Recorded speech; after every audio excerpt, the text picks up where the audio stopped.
در ناحیه جیهون با مناسبت جشن 35 سالگی استقلالیت دولتی با دستگیری‌های حکومت جمهوری تاجیکستان، مقامات اجرایی حکومت دولتی و ساکنان و صاحبکاران محلی کارهای آبادانی و سازندگی با مرام ادامه داشته برای پیشرفت وضع اقتصادی و اجتماعی، تأسیس جایهای نو کاری و تحکیم انفراساختار دهات، انشاءات نو تعیناتشان گوناگون بنیاد می‌گردد.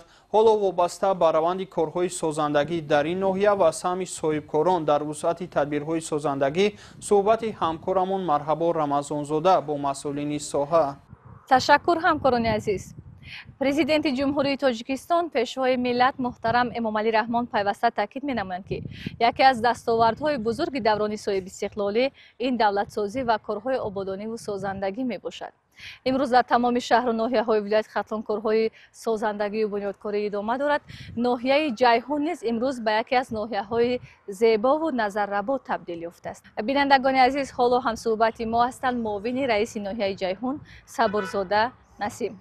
امروز در ناحیه چند کارخانه استحصالی فعالیت میکند و فعالیت این کارخانه های استحصالی به پیشبرد زندگی مردم، به بهبود زندگی مردم چه تاثیری میرساند؟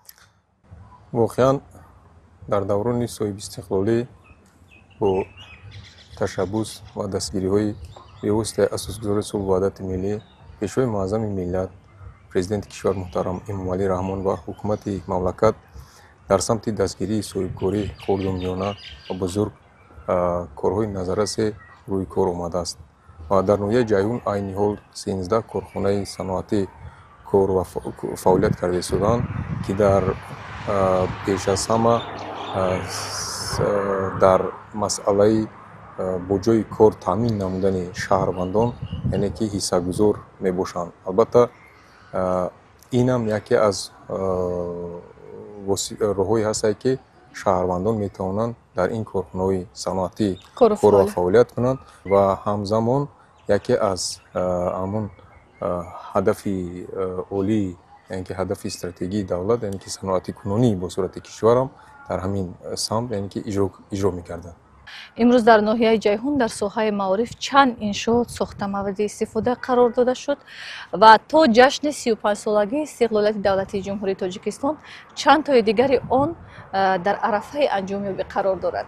ساحه معارف که یکی از ساحه‌های افضلیت‌ناک مملکت به حساب می‌رود و در برآمدهای پیشوای معظم ملت هم پای در پای تاکید کرده می‌شود که ما باید پیش از همه رو بیاریم به ساحه معارف. البته که به معارف یعنی که عموما همه ساحه‌ها پیش از همه از ساحه معارف سرچشمه میگیرد و طبق معلومات با بخشیده به 35 سالگی استقلالیت دولتی جمهوری تاجیکستان 31 سیمخانه ایلوگی و در سال 2024 51 سیمخانه ایلوگی ساخته به استفاده داده شد.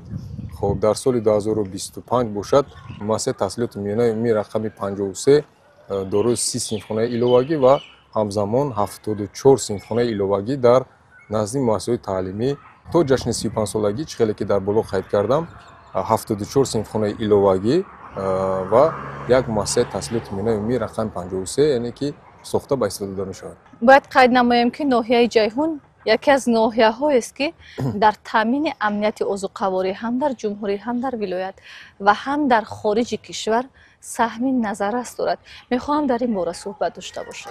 البته خواجگیداران ناحیه جیهون در تامین امنیت عضوقواری مملکت یعنی که حصه گذار هستند و این حصه گذاری از طرف پیشوای معظم ملت هم بارها زیر توجه قرار گرفت. خب محصولاتی که از ناحیه جیهون پیش از همه صادرات کرده می شود چه در داخل کشور و همزمان به خارج کشور محصولات کشاورزی ناحیه جیهون صادرات کرده می شود. عین زمان از طبق نقشه یعنی که نقشه پیش بینی شده 20000 تن پیش بینی شده است و تا به امروز 2000 تن محصولات کشاورزی یعنی که علاقه صادرات شد. این هم باشد پیازی بروقتی است و صادرات محصولات کشاورزی ادامه دارد، یعنی که در پیش است پولیزی ها هستند، میوگی ها هستند. این هم پیش از همه طبق نقشه پیش بینی شده حکومت جمهوری تاجیکستان است. خب نگفتن امانت یکی از هدف‌های ҳукумати кишвар ин таъмини амнияти озуқавории мамлакат аст. хоҷагидорони ноҳияи ҷайҳун дар таъмини амнияти озуқавории кишвар як ҳиссаи назараси худро гузошта истодаанд. ташаккур. бинандагони арҷуманд ҳамсӯҳбати мо буданд муовини раиси ноҳияи ҷайҳун Сабурзода Насим.